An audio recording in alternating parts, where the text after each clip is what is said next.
Boa noite a todos os nossos amigos ouvintes do vlog do Conde Pedro Villanueva. Desde já agradeço o número de doações que recebo e continuo me ajudando nessa empreitada para a gravação de novos conteúdos e inscreva-se neste canal. Eu recentemente me deparei com um vídeo desse pastor, que eu acho que ele é presbiteriano, o senhor Franklin Ferreira, fazendo uma defesa, por assim dizer, ideológica e teológica do Estado de Israel. Eu já explanei aqui claramente que eu não sou contra a existência do Estado judeu e, inclusive, embora hoje pareça praticamente impossível por conta do incidente causado pelo Hamas e depois a consequência da guerra contra Gaza e contra o Líbano, no caso uma reação militar do Estado de Israel que foi extremamente violenta, está sendo extremamente violenta, né? A questão da solução dos dois estados, enfim. E no entanto, eu fico me perguntando o que esses pastores leem na vida, porque na prática nós percebemos assim, eles tentam simplificar um conflito tão complexo baseado numa pseudo-teologia ou numa argumentação bíblica que, no meu entender, é bastante porca. Eu acho que não tem outra palavra para dizer isso, porque, na verdade, eu penso assim, será que eles leram algum livro sobre o moderno Estado de Israel e o quanto esse moderno Estado de Israel nada tem a ver com a Israel bíblica, por assim dizer?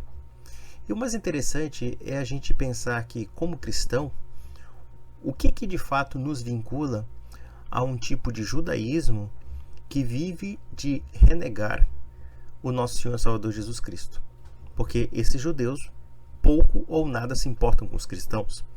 Para eles, não somente é uma questão indiferente, ou mesmo de hostilidade e de ódio.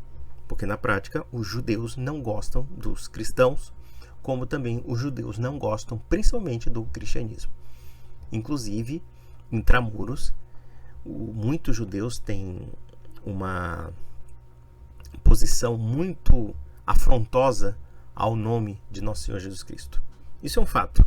Isso não tem nada a ver com antissemitismo, coisa parecida. E, claro, a terminologia antissemitismo virou uma espécie de manjar na boca de muitos defensores do Estado de Israel, tal como, sei lá, um esquerdista chamando você de fascista. Enfim, basicamente é uma retórica.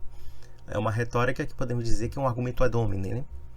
Não é necessariamente algo que discute sobre o mérito ou não do Estado de Israel e, de fato, se isso tem a ver com a questão própria da teologia cristã. E, na verdade, eu entendo, inclusive por uma questão histórica, que os judeus, principalmente os sionistas, no caso, não são todos os judeus, evidentemente, porque, pelo menos no começo do século XX, no final do século XIX, os judeus ortodoxos, os judeus religiosos, tinham uma profunda aversão pelo conceito do que seria hoje o Estado de Israel moderno. Hoje eles mudaram de ideia, mas antigamente eles pensavam de outra maneira, justamente porque eles viam no processo da criação do Estado de Israel um elemento de secularização. E ao mesmo tempo nós observamos que o protestantismo de alguma forma contribui para essa mentalidade escatológica de não somente uma raça eleita, um povo eleito, como também de um direito territorial dos judeus sobre a Palestina, mesmo que ignore o sofrimento e também a situação dos árabes palestinos. Observem que em nenhum momento eu declaro aqui que os palestinos também são santos, são coitadinhos, etc. Não, não é isso. Vocês perceberão nos outros vídeos que eu coloco alguns eventos históricos que são bastante controversos na criação do Estado de Israel e que são alegados pelos historiadores, inclusive israelenses. Tá? Existe um denominador comum dentre os historiadores palestinos e também alguns historiadores judeus, claro que não são todos, existem aqueles que defendem com mais afinco os elementos fundacionais do Estado judeu, ou seja, os elementos míticos do Estado judeu, mas existem outros que são extremamente críticos ao Estado judeu. E, no entanto, eu não entendo o que um pastor protestante misture alhos com bugalhos para falar de um Estado que, além de não ser cristão, ou seja, simplesmente despreza o cristianismo, é um Estado nacional laico que tem todas as estruturas de qualquer Estado nacional e que o único diferencial é se autodeclarar judeu. Basicamente isso. Vamos ouvir o que esse cidadão tem a falar e vamos tirar os seguintes comentários, né? Nós precisamos ficar ao lado do Estado de Israel, vocalizar nossa defesa do Estado de Israel e orar para Deus trazer bênçãos específicas e cumprir suas profecias para o Estado de Israel e para os judeus que vivem no Estado de Israel. Na verdade, o Estado de Israel é a melhor defesa dos judeus num ambiente como o nosso, onde o antissemitismo só faz crescer. Observe algumas coisas interessantes. Primeiramente, eu não sei que profecia ele está alardeando aí, justamente porque o significado do Estado judeu na atualidade para os cristãos é simplesmente nulo. Isso se não for prejudicial, já que muitos cristãos palestinos foram prejudicados pela expansão territorial do Estado de Israel. Esse é o primeiro ponto. O segundo ponto, ele toca na questão do antissemitismo e também da questão de orar para os judeus. Eu penso que um cristão da atualidade que vê, por exemplo, aquelas barbaridades que o Hamas fez contra aqueles 1.200 civis israelenses, mas ao mesmo tempo também as barbaridades que o Estado de Israel está fazendo com Gaza, pulverizando o país inteiro, deixando o país em escombros, matando 40 mil civis e deixando mais de 1 milhão de pessoas desabrigadas. E agora no Líbano mesmo, também a mesma coisa, o Líbano, pobre Líbano, não? Que foi prejudicado muito por esse aspecto da desestabilização da Palestina. Tá?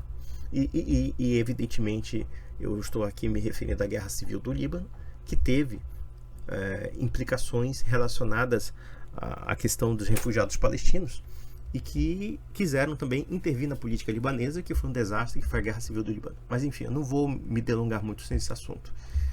O que eu quero falar é o seguinte: você cristão não tem que rezar para o Estado de Israel. O Estado não merece tanta consideração assim. Quem merece consideração são os civis, de ambos os lados, libaneses, judeus e palestinos. Então, quem fica nessa história de nós temos que pedir bênçãos específicas a um Estado, não está pensando nos indivíduos, não está pensando nas implicações que esse Estado decide contra certas pessoas. Então, por exemplo, eu não vou rezar pelo Hamas jamais. Claro, seria até sacrílego rezar por um grupo horroroso daquele que fez aquelas barbaridades com aquelas mulheres, com aquelas crianças, com aqueles velhos, enfim, né? Com aquelas famílias judias, etc. Mas também eu não vou ficar orando ou rezando por um Estado que também está matando crianças, por um exército que está destruindo hospitais, destruindo escolas, destruindo creches, destruindo conjuntos habitacionais e deixando as pessoas sem casa. Isso quando não mata essas pessoas. Porque nós estamos vendo relatos extremamente sérios de atrocidades contra os civis palestinos. Não vou levar o mérito das políticas de Estado. E aqui, quando falamos de política de Estado, política do Estado de Israel, mas também a política do próprio Hamas, que, a despeito da intervenção israelense, a despeito da ocupação territorial israelense e a despeito também do cerco que Israel faz contra Gaza, o Hamas era uma espécie de um governo paralelo dentro deste país, né? Então, quer dizer, se a gente observar bem, os civis são vítimas das políticas dos Estados. Então, nós não temos que rezar pelo Estado. Não. E eu não acredito nem mesmo que o Estado de Israel seja realmente uma garantia total de segurança. Vejam o fato de que eles fundaram um Estado cercado de inimigos. E, na verdade, criaram seus inimigos, os palestinos. Porque, por exemplo, antes da colonização judaica, ou antes do momento sionista, ou da criação do Estado de Israel, né? Mas eu digo até antes da colonização judaica, que eu acho que é mais específico, não havia essa inimizade entre os judeus e árabes. Pelo contrário, em alguns aspectos do ponto de vista religioso, os judeus e os muçulmanos têm similaridades do ponto de vista teológico até muito mais próximas do que o cristianismo. A começar pelos fatos de que ambos negam a Trindade, ambos negam a divindade do Nosso Senhor. Os judeus são muito mais hostis nesse sentido, enfim, eles na verdade não acreditam nem que Cristo seja o Messias, eles, ao contrário dos muçulmanos. Só que os muçulmanos têm uma visão que foi emprestada de certas heresias do cristianismo, como no caso o arianismo, e a partir disso eles negam a divindade do Nosso Senhor, dizendo que Nosso Senhor é apenas um mensageiro e um profeta, né? E talvez o profeta maior deles seria Muhammad, né? Mas seja o que for, nós não temos que rezar pelas políticas de Estados. Nós não temos que rezar pelas bênçãos específicas de Israel. Eu não sei que Israel ele está falando. se é Israel dos cidadãos comuns, se é Israel dos estados. Porque se for Israel política de estado, isso significa o sacrifício de milhões de pessoas. Milhões de pessoas, isso tem que ser falado.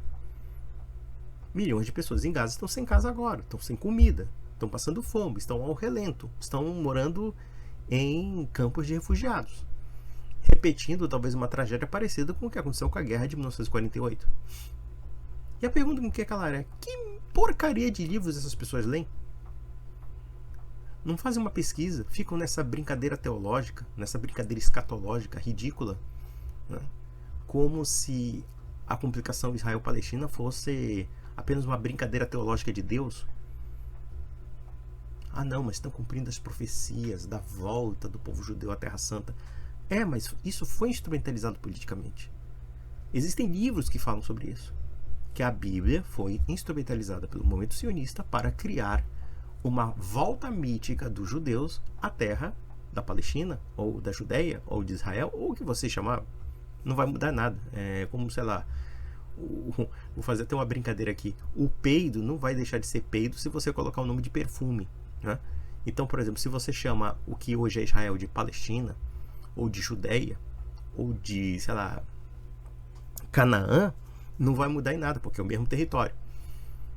Cada povo que dominou aquele território tem uma terminologia, e no caso a palavra Palestina dizem que foi empregada na época romana, mas isso não muda nada, né? Não muda absolutamente nada. Todos esses conceitos empregam certos aspectos ou certos caracteres culturais dos povos que governaram aquela região. Então existe até um debate. Uma vez eu estava vendo um muçulmano falando assim: Jesus Cristo era palestino. Evidentemente que ele usou esse empréstimo retórico para dar a entender que a Palestina seria mais antiga que a Judeia, excessivamente, mas só que os judeus entendiam como a Judeia. E Jesus Cristo não seria palestino no sentido como entendemos hoje os palestinos. Até porque Jesus Cristo, né, jamais seria muçulmano. Já começa por aí. E por outro lado, quando se fala que Jesus Cristo é palestino, ignora também que Jesus Cristo é judeu. Então, ele seria o quê? Um membro do Estado de Israel? Ou um membro da autoridade palestina? É uma proposição completamente ridícula. Caricatural, para dizer o contrário. Mas as paixões políticas parece que levam a isso. E se por um lado nós temos paixões políticas tanto do mundo muçulmano, e eu poderia até dizer mesmo os cristãos orientais, eu acredito que palestinos, cristãos, que também se sentiram injustiçados pela expansão judaica, né? Talvez eles tenham esse passionalismo, embora não com tanta ênfase como talvez os palestinos muçulmanos. No entanto, o que é incompreensível é o passionalismo protestante com os judeus. E isso é uma coisa bastante inédita na nossa história, porque a nossa relação, eu digo Brasil, com os judeus e com os árabes, sempre foi uma relação bastante cordial. E, no entanto, nós estamos introduzindo novos conceitos relacionados a esses povos que não tem nada a ver com a nossa dinâmica. Se nós analisarmos bem a comunidade judaica e a comunidade árabe, e no Brasil a comunidade árabe em grande parte cristã maronita, existe uma relação cordial, existe uma relação de tranquilidade, né? Então o problema de Israel-Palestina é um problema de Israel e da Palestina e do Oriente Médio, não é um problema do Brasil. E, no entanto, os protestantes escatológicos querem importar problemas e importar conceitos que não são os nossos. Então eu fico pensando aqui cá com meus botões. Senhor Franklin Ferreira, vá ler história, vá, meu filho. Pare de fazer porcaria teológica. A questão de Israel não tem nada a ver com a Bíblia. Não tem nada a ver. Pelo contrário, é apenas o quê? Uma falsa assimilação, falsos empréstimos, e que foram inclusive explorados por um movimento que, embora judaico, nunca acreditou na Bíblia. Nunca acreditou no Deus da Bíblia, no Deus de Israel.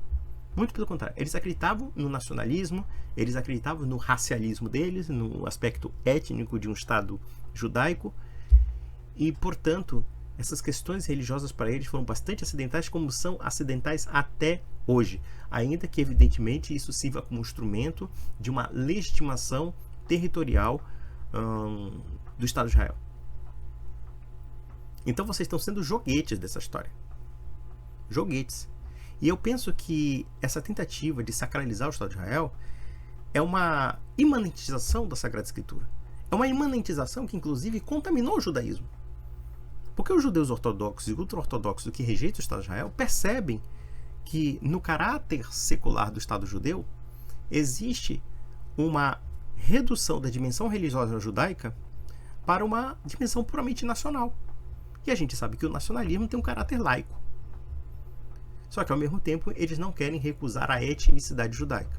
Não vou levar o mérito dessa questão, porque não é o foco da discussão, mas nós percebemos que essa instrumentalização religiosa é completamente descabida.